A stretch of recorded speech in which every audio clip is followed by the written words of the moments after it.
The conference room stretched 300 meters across its width, and the ceiling rose so high that clouds formed near the top during particularly heated debates, which happened often in the Galactic Council chambers. Lieutenant Sarah Chen sat with her hands folded on the polished table that could have served as a landing pad for small ships back on Earth, and watched the various alien species argue about trade routes and resource allocation, and a dozen other topics that seemed designed to waste everyone's time. She had been on the station for 6 days now, and the human delegation had made exactly zero progress in their negotiations.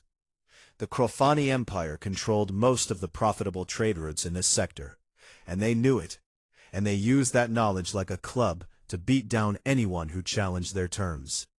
Sarah studied the Crofani representatives across the massive table, and noted every detail with the trained eye of someone who had spent 15 years in strategic operations. Years in special operations before switching to diplomatic security. They stood nearly 3 meters tall, and their scales gleamed like polished bronze under the station's lights. And every single one of them wore powered armor that hummed with barely contained energy. The armor itself was a work of art in its own brutal way, and thick plates overlapped like the scales beneath them, and servo motors whined softly at every joint, and the whole suit probably weighed more than a small car. Ambassador Williams was speaking now, and his voice carried the careful diplomatic tone of someone trying not to start a war, and Sarah had heard variations of this same speech 4 times already this week. "We simply ask for fair consideration of our proposal," Williams said, and gestured to the holographic display floating above the table. "Earth brings valuable resources and unique perspectives to this council." The Crothani war champion Drasthor stood, and the motion alone made several of the smaller species flinch, and his armor added another half-meter to his already impressive height. And when he spoke, his translator rendered his words in a deep rumbling bass that Sarah felt in her chest. "Valuable resources," Drasthor repeated, and somehow made it sound like an insult. "Unique perspectives," and he laughed, and the sound was like rocks grinding together. "You bring nothing we cannot take, and your perspectives are those of children playing at galactic politics." Sarah's jaw tightened, but she kept her expression neutral, and years of training made it easy to hide her reactions. Even when diplomatic niceties demanded she smile and nod at insults. Ambassador Williams tried again, and his voice remained calm, even as his knuckles went white where he gripped the edge of the table. "We believe our technological innovations and cultural innovations," Drasthor interrupted, and gestured dismissively with one armored hand. "What innovations does a species, barely 200 years into space travel, offer to civilizations that have sailed the stars for millennia?" The Vrelian ambassadors shifted in their seat, and their carapace plates clicking softly, and Sarah knew they agreed with Drasthor, even if they were too polite to say it out loud. The Zenthari representative made a sound that the translator interpreted as sympathetic disagreement, but offered no actual support. Ambassador Williams looked at Sarah, and something passed between them in that glance, and she gave the tiniest nod, and he sat down heavily in his chair. Sarah stood, and every eye in the room turned to her, and she was easily the smallest being present, and without armor or visible weapons, and wearing nothing but a standard diplomatic suit in dark blue.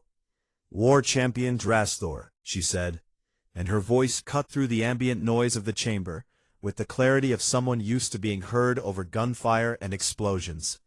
"I believe we have reached an impasse in these negotiations." Drasthor turned his massive head toward her, and his armored face was difficult to read, but his body language spoke of amusement. "An impasse," he agreed. "Your kind does not belong at this table, and you prove it with every word." Sarah walked around the table, and her footsteps were silent on the polished floor, and she moved with the easy confidence of someone who knew exactly what they were doing. "Among my people, we have a tradition when words fail." The war champion's eyes narrowed, and interest flickered there. A tradition. A trial of strength, Sarah said simply. You claim humans are weak, and that we bring nothing of value, and I propose we test that claim. The room erupted in surprised chatter, and translators struggled to keep up with multiple conversations happening at once. Drasthor tilted his head, and Sarah could see the calculations happening behind his eyes. You challenge me to combat. I propose a demonstration, Sarah corrected. You in your armor, and me as I stand now, and if I can best you, then perhaps the Council will reconsider their position on human membership and trading rights. Ambassador Williams stood quickly, and his face had gone pale. Lieutenant Chen, I don't think. Sarah didn't look away from Drasthor. And if I fail, then Earth withdraws its petition for full Council membership, and accepts whatever terms you deem appropriate for junior trading status. The Krothani war champion was silent for a long moment, and his armor hummed and whirred as he shifted his weight, and finally he threw back his head and laughed. You amuse me, human, and very well, and I accept your challenge, and when I crush you, perhaps your people will learn their place. The Vrelian ambassador spoke up. This is highly irregular, and the Council does not typically. The Council recognizes trial by combat as a legitimate form of dispute resolution, Drasthor said, and his voice carried the weight of someone quoting regulations. It is ancient law and older than most species here, and the human has issued a proper challenge. The Zenthari representative made a warbling sound. If both parties agree, then the Council must provide a suitable arena and ensure proper witnesses. Ambassador Williams grabbed Sarah's arm as she turned to leave. What are you doing? He hissed. That thing could tear you apart. Sarah looked at him and smiled, and it was not a particularly nice smile. Sir, I spent 3 months analyzing every species on this station, and their armor, and their weapons, and their weaknesses, she said quietly. Trust me.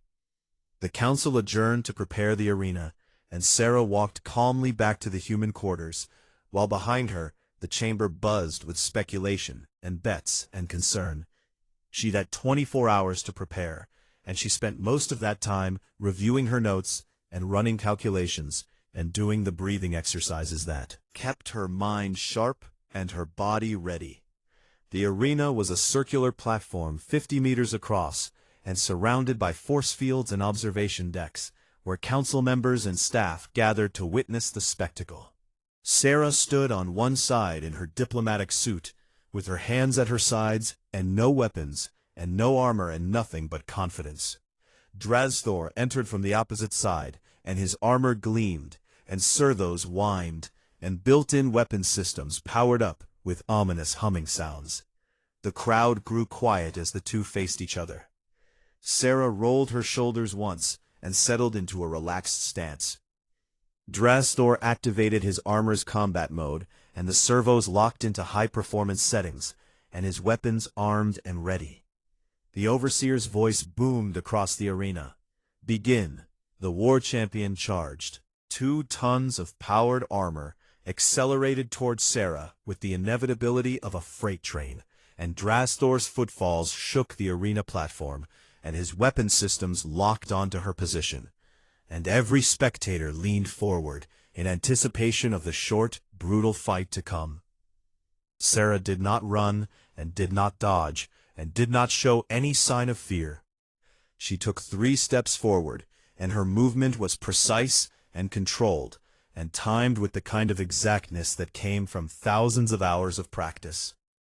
The Krothani war champion raised his armored fist, and enough force to crumple steel was loaded into that strike. And his combat computer calculated impact trajectories, and his servos whined at maximum output. Sarah stepped inside his reach. Her hand moved in a blur, and her palm struck a point on his breastplate, just below the primary power coupling, and exactly 17 centimeters left of center. And the impact looked like nothing more than a gentle touch. For 1 heartbeat, nothing happened. Then the armor's power cells began to vent, An acrid smoke poured from cooling ports, and servo motors locked in mid-motion, and hydraulic fluid sprayed from ruptured seals, and structural supports collapsed inward as the entire system cascaded into catastrophic failure. Drasthor's forward momentum carried him 3 more steps, and then his armor seized completely, and he toppled forward like a falling statue, and hit the arena floor with a crash that echoed through the chamber. The crowd sat in absolute silence. Sarah stepped back and brushed a strand of hair from her face, and waited. The war champion struggled inside his defunct armor, and his breathing was audible through external speakers, and rage and confusion colored every sound he made. Medical teams rushed onto the arena floor and brought cutting tools to free him from the metal tomb his armor had become. Sarah turned to face the observation deck, where the council members sat, frozen in shock. "I believe that concludes the demonstration," she said calmly. The Vrelian ambassador found their voice first. "What did you do?" they demanded. "What weapon did you use?" Sarah held up her empty hands. "No weapons, Ambassador, and I simply touched his armor." "Impossible," the Zenthari representative warbled. "Krothani battle armor is rated to withstand plasma fire and kinetic rounds and explosive force, and a touch cannot." "A touch to the right place can do anything," Sarah interrupted. "Your armor design is impressive but flawed, and the power distribution system routes through a single junction node, and strike that node with precise force at the correct angle, and the feedback loop causes a cascade failure through every connected system." Drasthor was being pulled from his armor now, and his scales were scratched and dented, but he was otherwise unharmed, and he stared at Sarah with something between rage and dawning respect. "You sabotaged my armor," he snarled. "Before the fight, you must have." "I walked into this arena 10 minutes before you did," Sarah said, "and there were witnesses the entire time, and your armor was inspected by your own technicians and deemed fully functional, and I did nothing but study its design from across a table for 6 days."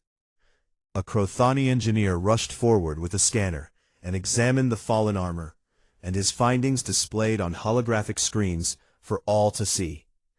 "The junction node shows impact stress," the engineer reported, and his voice carried confusion and disbelief. "Precise force, applied at an angle that maximized resonance through the power coupling, and theoretical models suggested this was possible, but the required accuracy and force and timing were considered beyond biological capability." Sarah smiled. "Beyond your biological capability, perhaps." Ambassador Williams was on his feet now, and shock written across his face was slowly transforming into understanding. "How long have you known this was possible?" Sarah admitted, "Since day 2 of the conference. I noticed the armor design shared certain characteristics, and I ran stress simulations in my quarters, and confirmed the vulnerability.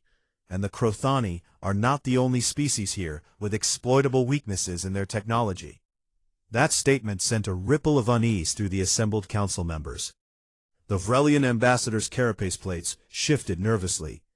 "You have analyzed all of our standard security protocol, Ambassador," Sarah said. "My job is to assess threats, and that includes understanding the capabilities and limitations of everyone at this negotiating table."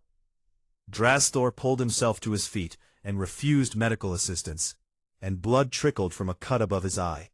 But he stood tall and walked across the arena to face Sarah directly. She met his gaze without flinching. "How," he demanded, "does such a small creature learn to strike with such precision?"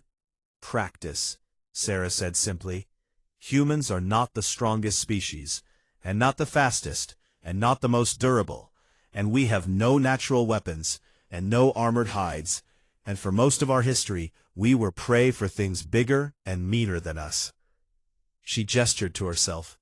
"So we learned to be smart, and we learned to find weaknesses, and we learned that size and strength mean nothing if you know where to hit.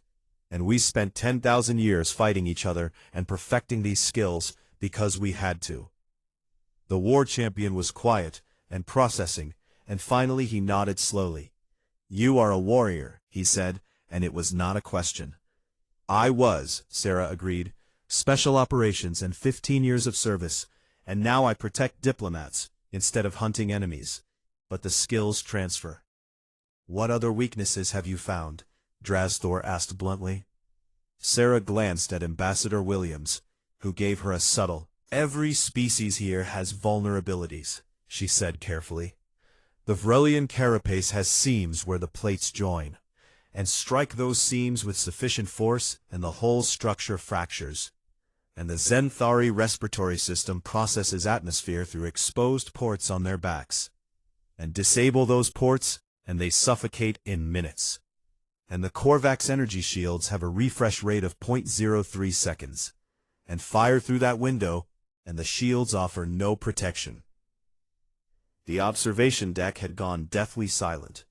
"You are saying," the Zenthari representative said slowly, "that you could kill any of us?" "I am saying I understand how," Sarah corrected. "Whether I would is an entirely different question. And humans prefer not to fight when we can negotiate. But we prepare for every possibility, because assuming safety gets you killed." Drasthor barked a laugh. "Your species thinks like warriors, even when playing at diplomacy." "We think like survivors," Sarah said. "There is a difference."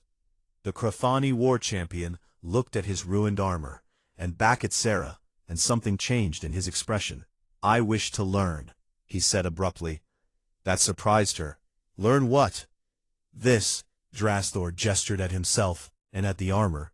"How to see weaknesses and how to strike with precision, and how to fight as humans fight. And my species values strength above all, and you have shown me that true strength is not size or power, but understanding."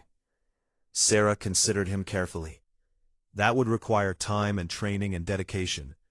"I have all three," Drasthor said firmly. Ambassador Williams stepped forward. "Perhaps we should discuss the terms of Earth's Council membership first." The Vrelian ambassador made a rattling sound that might have been nervous laughter. "I believe the Council is prepared to reconsider its position on human participation in galactic affairs," the Zenthari representative added.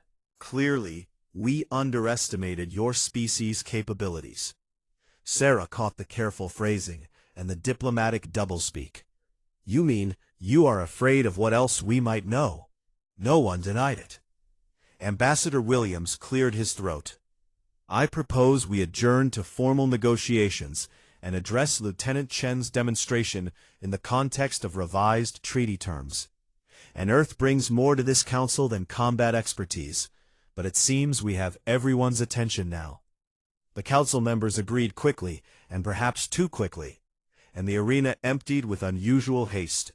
Sarah remained on the platform and looked down at the ruined Krothani armor, and felt the weight of what she had done. Drasthor stayed as well. "You shamed me," he said quietly. "I defeated you," Sarah corrected. "Shame is what you choose to feel about it." The war champion nodded slowly. "Among my people, defeat in honorable combat brings no shame, and only defeat through cowardice or weakness of spirit is shameful, and you fought with skill and knowledge and honor." "Then we are even," Sarah said. "You challenged, and I answered, and now we move forward." "Will you teach me?" Drasthor asked again. Sarah looked at the massive warrior, and saw genuine curiosity there, and respect earned through demonstrated capability. And she smiled. "Yes," she said. "But first, you need to get medical attention for that cut." Drasthor touched the wound, and looked at the blood on his fingers, and laughed. "It is nothing." "It is a reminder," Sarah said, "that even the strongest warrior can bleed. And remember that." The council reconvened 3 days later, and the atmosphere had changed completely from the dismissive arrogance that had characterized earlier sessions. And now every species representative watched the human delegation with wary respect and calculated interest. Sarah sat beside Ambassador Williams and noted how the other species had repositioned their seats to maintain clear lines of sight to her, and it was subtle but telling, and they saw her as a threat now, and threats required monitoring. The Council recognizes the human delegation, the Vrelian ambassador announced, and their voice carried none of its previous condescension. We wish to discuss the terms of Earth's membership and trading rights.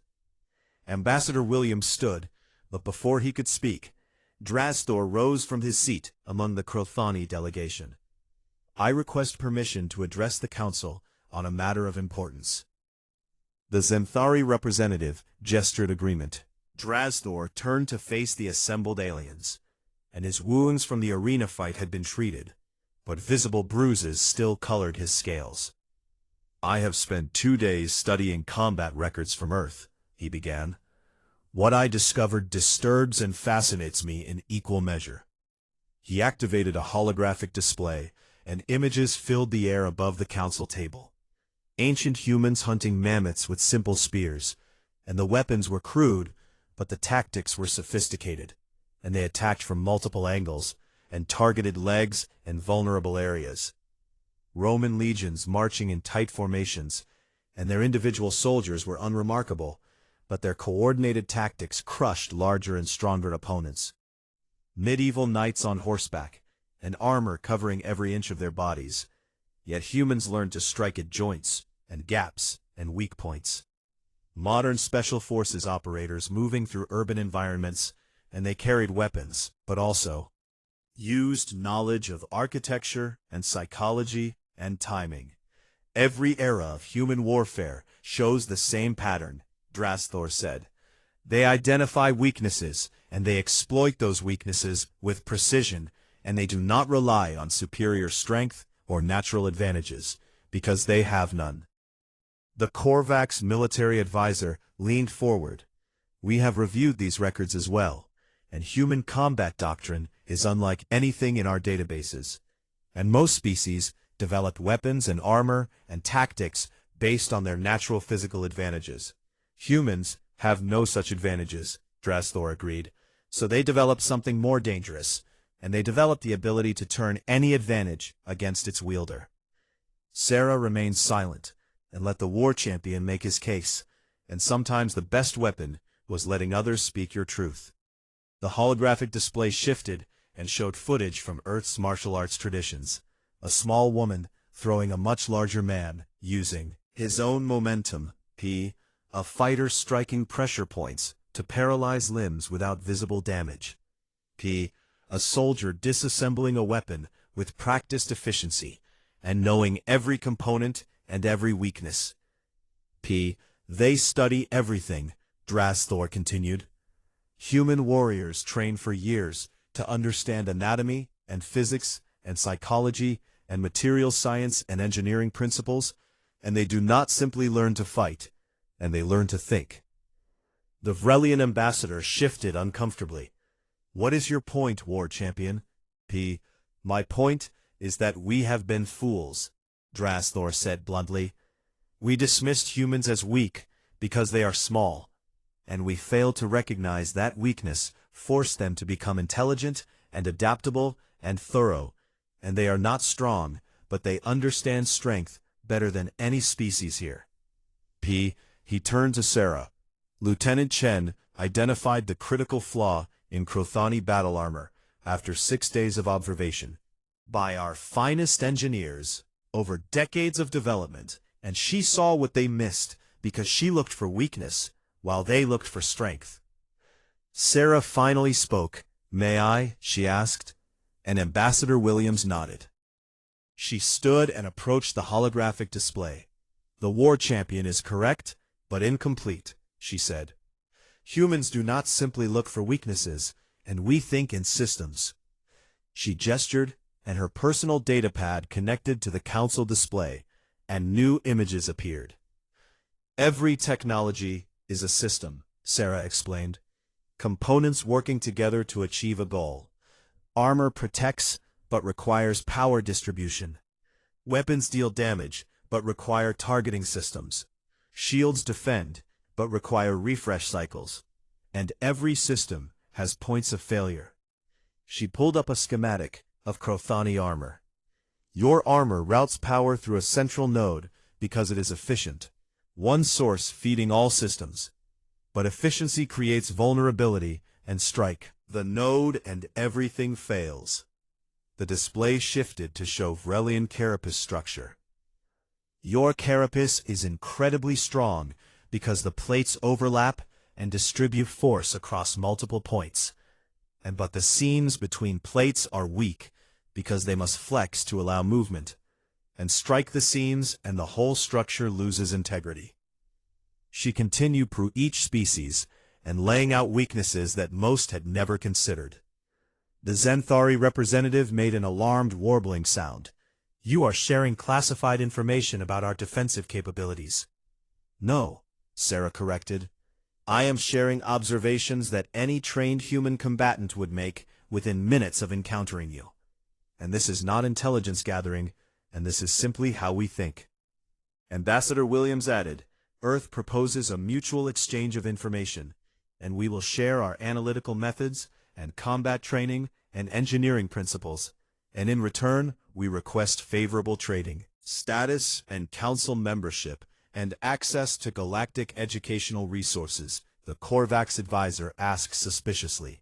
Sarah smiled, because teaching you to think like humans makes you more dangerous to our enemies and not to us. And we would rather have allies who understand vulnerabilities than enemies who remain ignorant, and ignorant enemies are unpredictable. Drasthor nodded approvingly. The warrior thinks ahead, and the strong fear what they do not understand, but the wise seek to understand everything. The council members conferred quietly among themselves, and languages mixed, and translators struggled, and Sarah watched their body language and calculated reactions. Finally, the Vrelian ambassador spoke. The council requests a demonstration of human training methods, and we wish to understand this analytical thinking you describe. I can arrange that, Sarah agreed, but I should warn you that human training is not gentle, and we believe in learning through experience and through failure and through pushing beyond comfortable limits. Drasthor said, immediately. I volunteer to undergo this training first. The Korvax advisor added, our military forces would benefit from understanding human tactics. The Zenthari representative warbled, our engineers wish to learn how you identify system weaknesses so quickly. Ambassador Williams glanced at Sarah, who gave a subtle nod. Earth accepts the Council's terms pending formal documentation, he said. Lieutenant Chen will design a training program for interested parties, and we will establish a cultural and military exchange. The Council voted, and the resolution passed with only 2 abstentions and no opposing votes. As the session adjourned, Sarah remained seated, while others filed out, and the weight of what they had accomplished settled on her shoulders. Footsteps were quieter now without his armor. When do we begin training? He asked. Tomorrow, Sarah said. But first, I need to establish baseline assessments, and I need to understand how you think now, before I can teach you to think differently. What will you teach me first? The war champion asked. Sarah considered. Observation, she said. Before you can exploit weaknesses, you must see them. And before you can see them, you must learn to look beyond the obvious. And we will start with simple exercises and progress from there. How long will it take? Drasthor asked. Years, Sarah said honestly. Humans train from childhood in analytical thinking and pattern recognition and situational awareness. And I cannot give you decades of training in months. But I can teach you the framework and the methods, and the rest requires practice. Drasthor's expression was difficult to read. I have time, he said simply, and I have motivation, and you defeated me without effort, and I wish to understand how. It was not without effort, Sarah corrected. It was without wasted effort, and every movement had purpose, and every action was calculated, and that is what I will teach you. Ambassador Williams returned to collect her. The formal negotiations start tomorrow, and the Council wants to discuss technology sharing and defensive pacts and educational exchanges. Sarah stood and gathered her datapad. They want to make sure we are friends and not enemies. Can you blame them? Williams asked. You demonstrated that humans can defeat any of them. I demonstrated that humans understand systems, Sarah said. Defeating them would require actually wanting to fight, and we do not, and we want trade and knowledge and peaceful cooperation, but we prepare for alternatives, because that is also how we think. Williams nodded. The Council is learning that human nature is complicated. All nature is complicated, Sarah said. Never had to think about it before. They left the chamber together, and behind them the station hummed with new activity, and species that had ignored humanity for months suddenly wanted meetings and consultations and exchange programs. Sarah had changed the galaxy's perception of Earth in one afternoon, and the implications would ripple outward for decades. Sarah converted one of the station's training facilities into a classroom, and the space had been designed for physical combat exercises, but she needed it for something more important, and she needed to teach aliens how to think like humans. Drastor arrived early, and behind him came a dozen other volunteers from various species, and Chthoni warriors, and Vrelian engineers, and Xanthari pilots, and even a few Korvax military advisors, and all of them watching Sarah with a mix of curiosity and uncertainty. "Sit," Sarah instructed, and gestured to the chairs arranged in a semicircle. They sat, and the chairs groaned under Chthoni weight, and the Vrelian had to adjust their seating to accommodate their carapace, and the Xanthari required specialized perches. Sarah stood before them, with no notes and no displays, and nothing but her presence. "What do you see when you look at me?" she asked. Drastor spoke first. "A human, and small and unarmored, and physically inferior to every species in this room. Honest," Sarah said. "Anyone else?" A Vrelian engineer raised a manipulator. "A warrior who defeated our war champion through unknown means." "Better," Sarah acknowledged, but still focused on the outcome rather than the process. "And what else?" A young Xanthari pilot warbled. "Confidence, and you stand without fear despite being surrounded by larger and stronger beings." Sarah smiled. "Now we are getting somewhere. And you see my size, and my species, and my demonstrated capability. And your lizard brains, or bird brains, or whatever you have, assess me as a threat despite my size. And that assessment comes from pattern recognition." She began to pace. "Pattern recognition is the foundation of human intelligence, and our brains constantly search for patterns in everything we see and hear and experience. We recognize faces in clouds, and see shapes in random noise, and find connections between seemingly unrelated events. And this ability evolved because recognizing patterns kept us alive." She pulled up a holographic display showing a dense jungle scene. "Imagine you are a primitive human in this environment, and what do you see?" The class stared at the image, and pointed out trees and plants, and a water source. "Now look closer," Sarah said, and touched the display, and a camouflaged predator became visible among the foliage. "Your ancestor had 3 seconds to recognize that pattern, and the shape that did not belong, and the shadow that moved wrong, and fail to see it, and you became lunch, and succeed, and you lived to reproduce." She changed the image to show ancient human tools. "We took pattern recognition further, and we saw that certain rocks broke into sharp edges, and we saw that sharp edges cut better than round ones, and we saw that cutting was more effective than tearing, and each observation built on previous patterns." Drastor leaned forward. "You are saying human intelligence developed from necessity," Sarah corrected. "Fear was the motivation, but pattern recognition was the tool, and we applied it to everything: hunting, tool-making, social relationships, and warfare. And we became very good at seeing what others missed." A Korvax advisor spoke up. "This explains individual human capability, but not how you defeated armor that withstood our best weapons." Sarah nodded. "Because you are still thinking about the armor as a single object, and I thought about it as a system of interconnected components. And let me show you how." She pulled up the Chthoni armor schematic again. "When you look at this, what do you see?" "Protection," Drastor said, "power and strength, and defensive capability." "I see energy flow," Sarah said, and traced glowing lines through the schematic. "Power enters here, and travels through these conduits and splits at this junction, and feeds these systems, and returns through these channels, and creates a complete.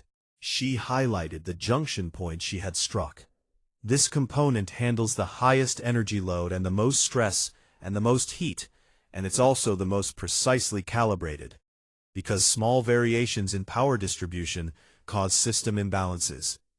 Her finger tapped the screen. Strike it with precise force, and you introduce a massive spike in the energy flow, and the spike travels backward through the power cells, and causes them to vent and forward through the servos, and causes them to lock, and the whole system cascades into failure within milliseconds. The Vrelian engineer's eyes widened. You calculated the exact force and angle required to create that cascade. I ran simulations, Sarah admitted, based on observable specifications and estimated tolerances and material properties, and I had a 73% confidence in success and acceptable odds for a demonstration. What if you had been wrong? The Xanthari pilot asked, shrugged. Then I would have adjusted and struck again and/or targeted a different vulnerability, and the armor had 6 other exploitable weaknesses, and the junction point was simply the most dramatic. That statement caused considerable muttering among the students.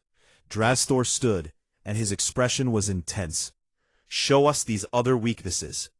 Sarah spent the next hour dissecting Crothani armor design and pointing out how the servo motors could be disabled by introducing vibration at specific frequencies, and how the helmet's sensor array could be blinded by striking the calibration module, and how the leg actuators could be compromised by exploiting the power transfer points. Then she moved on to Vrelian carapace, and Xanthari flight systems, and Korvax energy shields.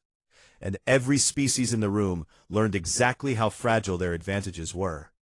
This is terrifying, the Vrelian engineer said quietly.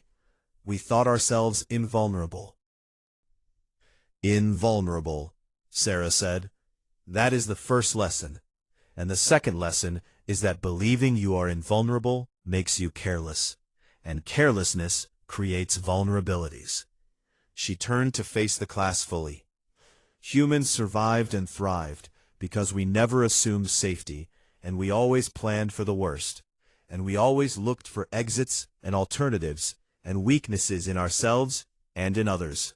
And it made us paranoid, but it kept us alive. How do we learn to think this way? Drastor asked.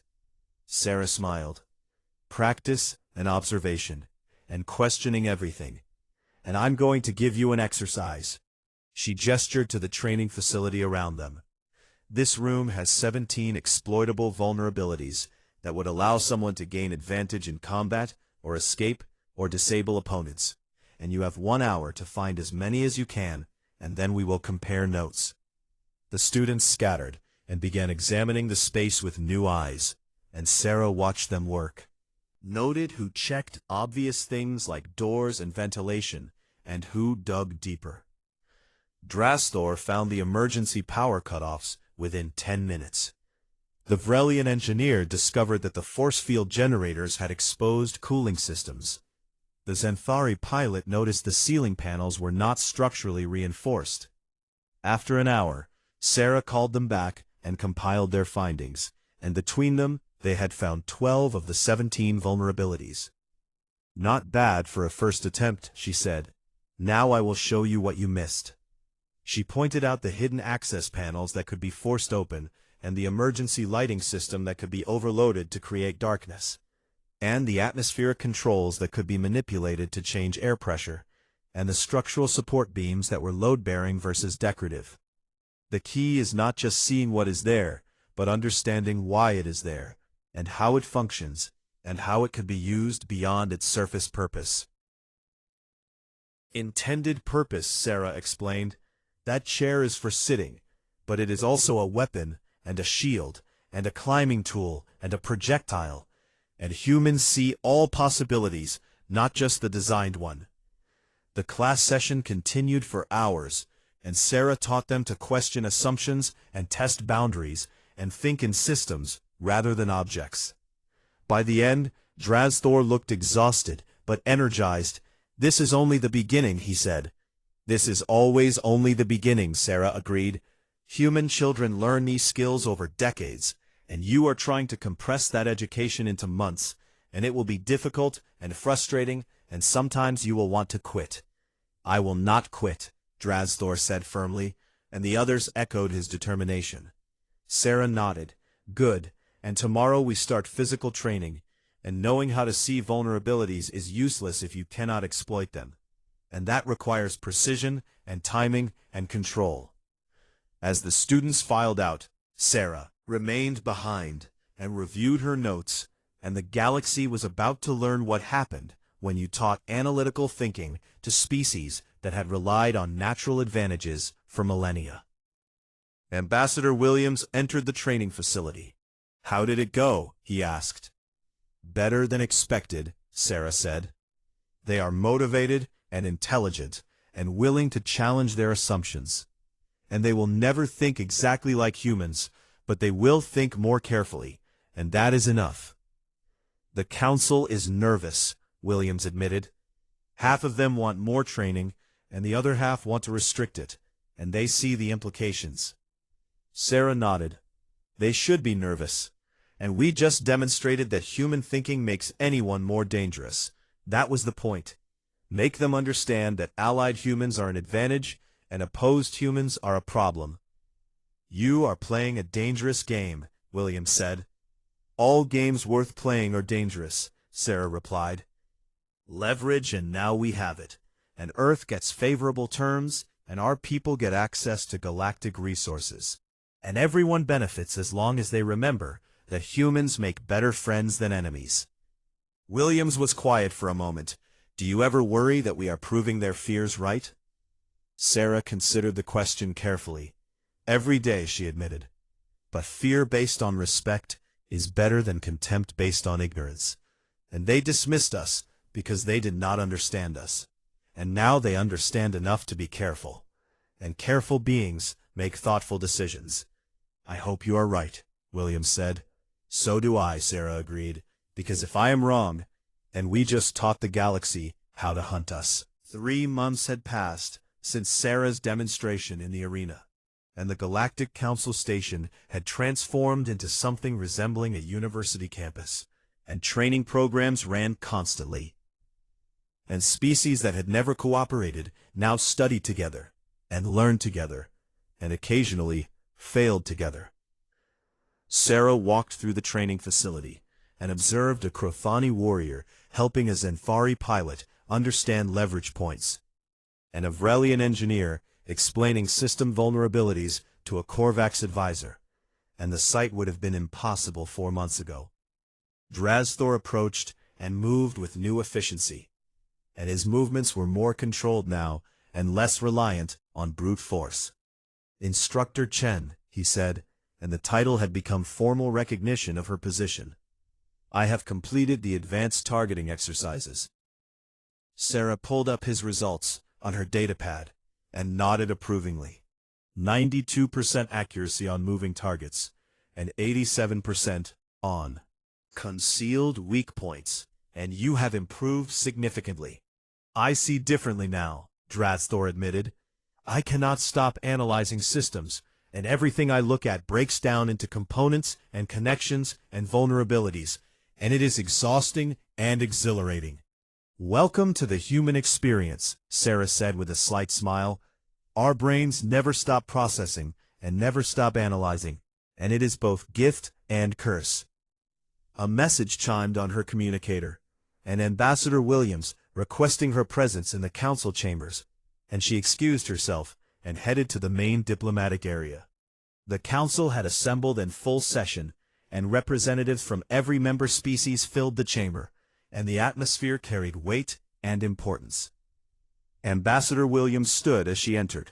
Lieutenant Chen, and thank you for joining us.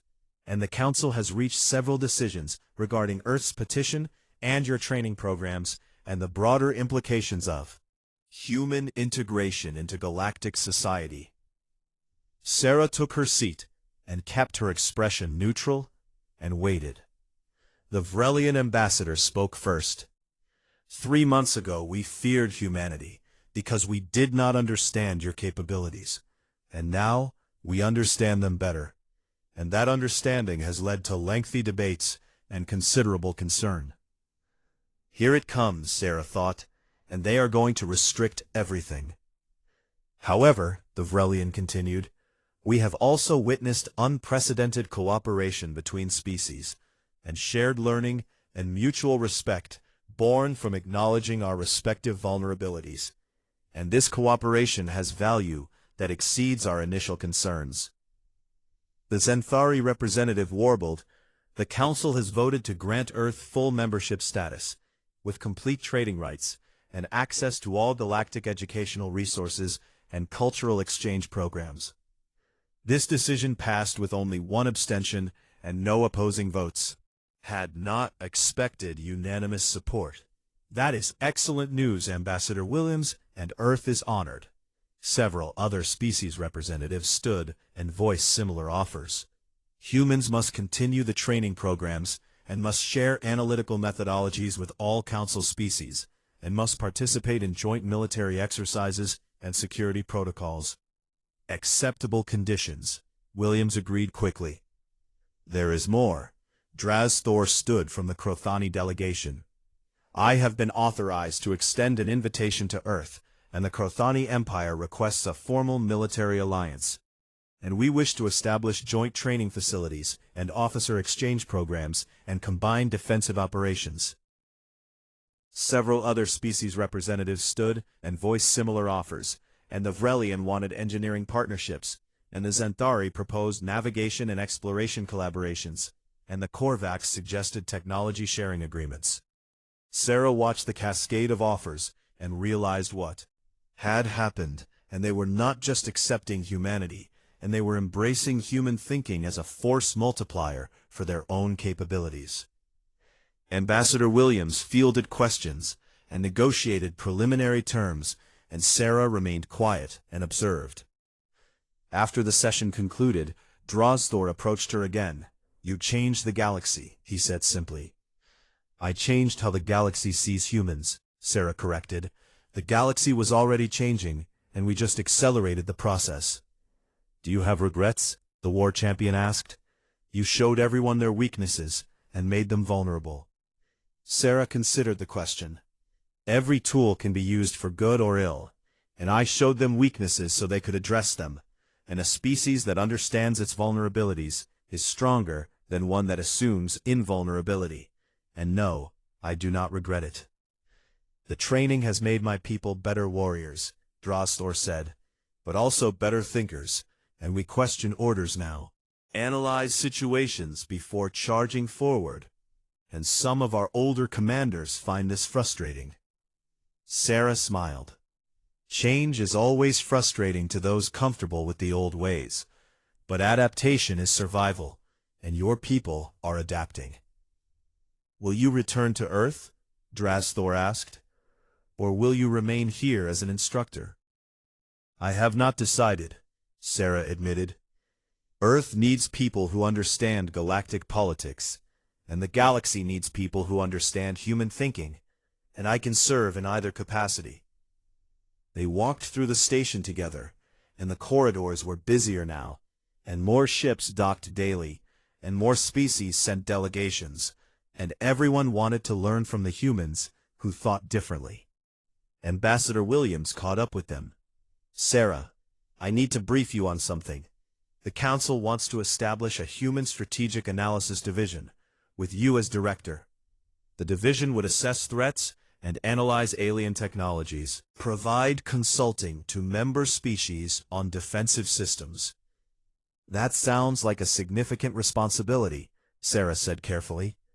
It is, Williams agreed. But you started this, and they trust you, and more importantly, they respect you, and that respect extends to all of humanity now. Sarah stopped walking and looked out through a massive viewport at the stars beyond. When I walked into that arena 3 months ago, I just wanted to prove a point, and that humans deserved a seat at the table. You proved more than that, Williams said. You proved that humans think at a level these species never encountered before. And you proved that small and weak can overcome large and strong through intelligence and preparation. And you gave Earth a reputation that will serve us for generations. Drasthor added, you also gave us a template for cooperation, and species that competed now collaborate, because they understand that shared knowledge strengthens everyone. Turned back to them.